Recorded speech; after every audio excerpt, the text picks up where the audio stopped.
शहराला पाणी पुरवठा करणाऱ्या ओझरखेड धरणातील जॅकवेलचा भाग उघडा पडला आहे। शिवाय जॅकवेलमधील पाण्याची पातळी खाली गेली असून वीज पंप खाली 20 फुटापेक्षा जास्त खोल सोडावं लागलंय। शहराला रोज 15 लाख लिटर पाणी लागतं। विविध भागात ठरलेल्या वेळेत पाणी केला जातो।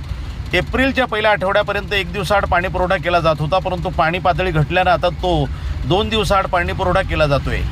शहरातील प्रमुख 3.5 लाख लिटर पाण्याची टाकी, यातून जवळपास 40% शहरात पाणी पुरवठा होतो। तसंच मोठा कोळीवाडा येथील 2 लाख लिटर बोरीचा पाडा येथील 30,000 लिटर, टिकाडी पाडा 1,60,000 आणि सबस्टेशन येथील 70,000 लिटर पाणी पुरवठा होतोय। पाणी पुरवठा 2 दिवसाआड करण्यात येत आहे। ओझरखेड धरणामध्ये जॅकवेल असून पाणी साठा कमी झाल्यानं मोठी अडचण होतीये। जसजशी पातळी कमी होत जाईल तसतशी वीज पंप खाली सोडावं लागतंय।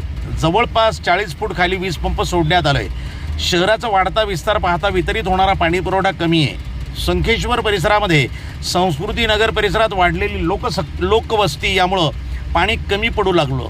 ओझरखेड धरणातील पाणी ठरलेलं आवर्तन सोडल्यानं धरणातील पाणी साठा अगदी कमी झाला आहे। वाढता उन्हाचा तडाखा यामुळे ही पाणी पातळीमध्ये काहीशी घट होतीये। अजून एप्रिल मे जून महिन्याचे काही दिवस पाणी पुरले पाहिजे, अन्यथा वणी शहराला पाणी टंचाईचा सामना करावा लागेल। पाणी पुरवठा सुरळीत राहावा यासाठी ग्रामपंचायत पाणी पुरवठा कर्मचारी लक्ष ठेवून आणि कार्यतत्परतेनं काम करत आहेत। प्रतिनिधी दिगंबर पाटोळे, वणी, जिल्हा नाशिक, NTV न्यूज मराठी।